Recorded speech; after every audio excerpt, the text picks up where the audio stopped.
Hello guys, in this video I am going to show you how to set the font size of the Webull application.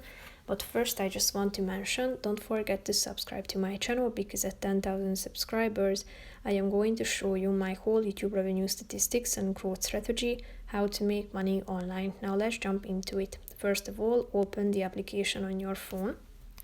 After that, you should tap on the menu icon down below in the right side corner and click on More in the Shortcuts section. Then you should scroll down to the bottom where you can see the Settings section and click on the last option, Font Size.